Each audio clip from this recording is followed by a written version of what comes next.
the other day, Yoruba destroyed the easy world record average. He got 6.51. Huge congratulations to him. That's crazy fast. And I think that when a result this huge happens, I think it's important that we look at the solves and see what we can learn from them. So in this video, I'm going to be reconstructing that average and showing what I learned, and maybe you can learn something from them too. So scrambles will be on screen. This was the first scramble.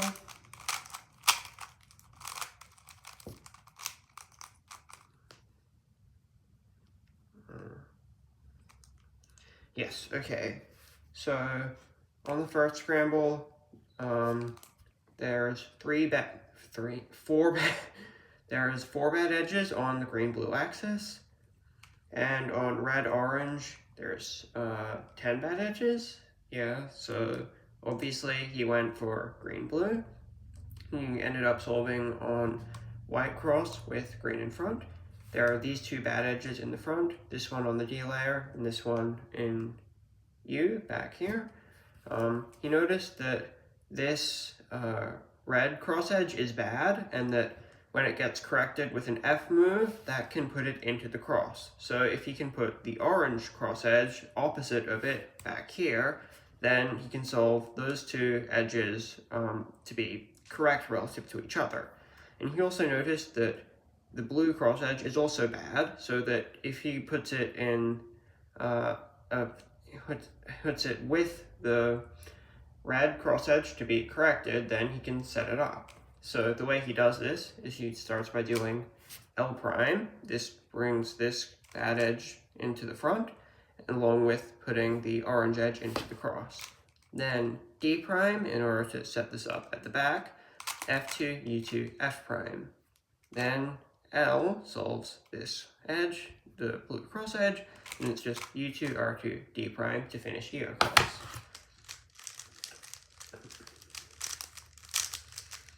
But one thing that I noticed that could have been maybe a bit better, no hate to him, obviously when you're in a competition you have nerves and aren't going to find as good things, but because the corner is attached to the blue cross edge, then you could try to solve its edge in order to get an EOX cross. That edge is back here, and the first two moves, L prime, D prime, actually connect it to its center. So after F2, U2, F prime, L, if he had done R, U2, R2 prime, then he could have solved an EOX cross into the back right. But he didn't do that. But one thing which he did do that I thought was quite smart was that when he started doing his solution, instead of executing it like in L prime, D prime, which sets you up in not a very good position, he starts like this and does wide R prime, D prime, which makes it more like fewer left hand, right hand switches with grip, and it also puts him into this grip, which makes the F2 a lot easier, so that after doing that, he can go through the rest of the solution without having any regrips. Anyway, then for first pair, he did these ones, which is into back left, which is quite good. It's also quite clear at the front. The most obvious way to solve this pair would probably be like this, and that while that is the most move efficient way of doing it, it also is a bit more awkward, and it's a lot spammier to do this solution, which he did, which also has the bonus of preserving this edge, which is likely to set up a good case later, so that's a good look ahead. Anyway, after that, he got a quite good multi-slot. Because this corner was solved and this edge is in the opposite slot, when he solves this pair, then it will also solve these two. And the way he does that is D, R, U prime, R prime to insert the edge and then cancel into the corner, so like this. Anyway, at this point, now he just needs to insert this corner, which he does like this. You could notice from this pattern of these corners that you could insert with the U2 in order to get all of your corners oriented, but instead he just did this. Because he's only recently picked up Soon's EVLL, as he told me, he unfortunately had a bit of a pause here and then just went into the anti-Soon. So that was a 6.54, and I think the main thing that I learned from it is that you need to be more cautious about your ear cross finger tricks when you think about them in inspection. So I should work on doing a better job about planning execution of ear cross and not just solution.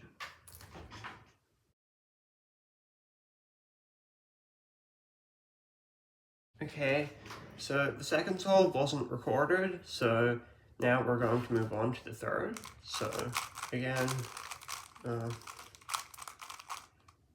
yes, so for this scramble, he chose to solve on the red-orange axis, which makes sense. There's a nice foreflip.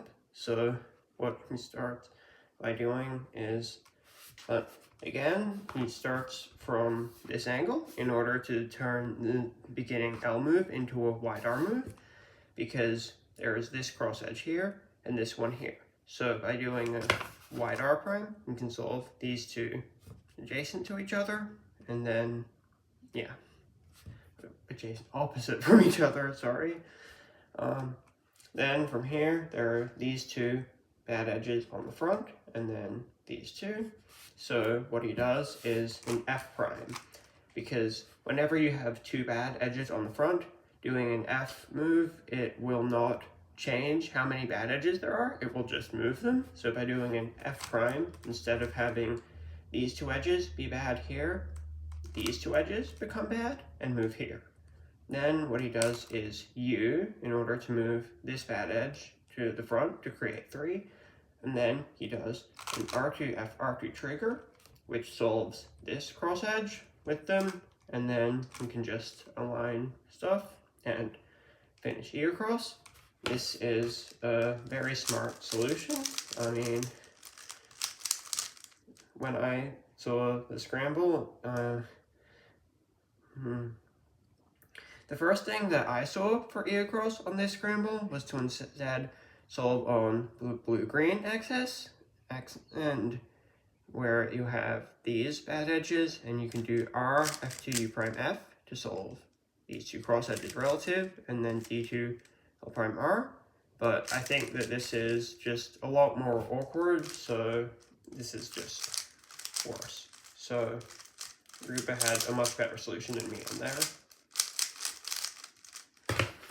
Anyway, after that, he had this free pair into front right, so obviously he solved that. Now, from this position, probably the most obvious thing, and what I would have done, is to just solve this pair, like that. But instead, what he did, and this blows my mind, to be honest, I never would have thought of this, is he does a multi-slot, because this corner is solved. So by taking the edge that goes with it out, you can also reorient this corner to create this pair, so that when he inserts that edge with keyhole, then now he has a free pair. So then he just inserts that, solves this, and then he does the CPLL.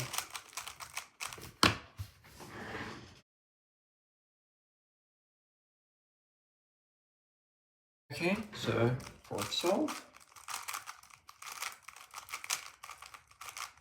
So on this one, doing yellow ear cross with blue front, there are 4 bad edges. It's quite a simple solution. There are these 2 bad edges on the front, this one on the D layer, and this one in U. And he notices that this red cross edge is already attached to the orange center, so it's opposite, and the blue one is attached to green, so it's also opposite. So by doing D, B2, then he solves the blue into the cross while putting 3 bad edges on the front. U prime or R prime solves this cross edge while putting all 4 bad edges on the front. And then F, now these 3 are opposite, and then D2 R prime. That is a very simple ear cross. Then the most obvious first pair would be this one, but Yoruba presumably planned first pair in inspection, and he had quite a good solution. So anyway, with such a simple ear cross, now for first pair, the first thing that I would have thought to do for first pair would be these two. So the blue-red pair, because after D, B2, U prime, R prime, F, it doesn't move by much, it just moves by the D and then F. So here, the edge is solved, and I would have just solved the corner, like that, in order to get an EOX cross. But Yoruba found something a lot better than this.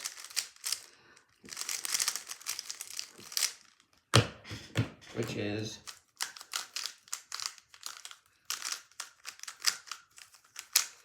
instead, what he saw was he did the BL pair. So that pair, it starts out over here, and then when you do D, B2, U prime, R prime, F, D2, R, then the only move that affects this edge is the U prime, so it'll just move here. And then when you just trace the corner, D, B2, U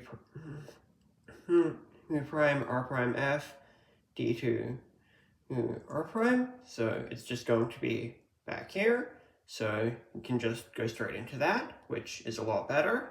It's the back left pair, so wait, hold on. So that is what he did. And he, hold on. Right. Okay. You know, I'll just finish the recon on this cube.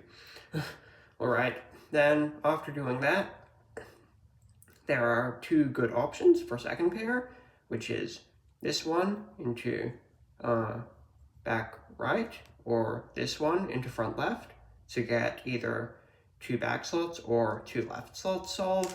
He went with this one. At this point, this made this free pair, but I think he was already tracking this corner, so he instead went right into doing that with keyhole, which also very good solution, so good look ahead. Then from here, I don't think he noticed that this could solve OLS because he was already going into this pair, so he solved it like that. Still very good solution. Then, unfortunately here, I think he missed the ZBLL. The alg that at least the alg I use is that, but instead he just did soon into G perm. So that was a 6.37, which was the fastest solve of the average, and it's also the one that gave him ZZ world record. So at this point, after this solve, he had worst possible average of 6.51.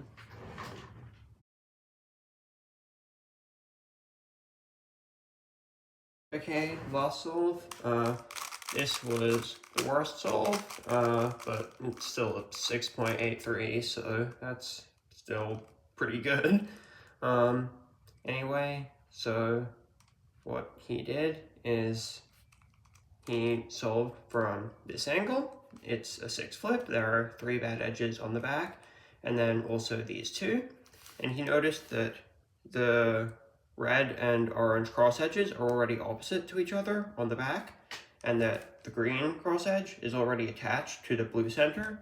So what he started by doing is LB L prime in order to solve the bad edges in the back, and also align both of these edges to be opposite to their centers. And then he does FUF in order to solve the green cross edge while orienting the final 2 bad edges, and then RB2, D2, so pretty simple ear cross. And then probably the most straightforward F2L, this pair is the most obvious, and it's what he does. Then he goes into this pair, this one, and this one. I don't think there's a ton to say, it's a pretty simple F2L. Then it's just CBLL. For this case, with the algorithm he does, this edge stays in place, which is how you know it's going to be a U prime AUF. Sorry that that execution was a bit scuffed, but yeah, so pretty simple solve. That was the last one, 6.83.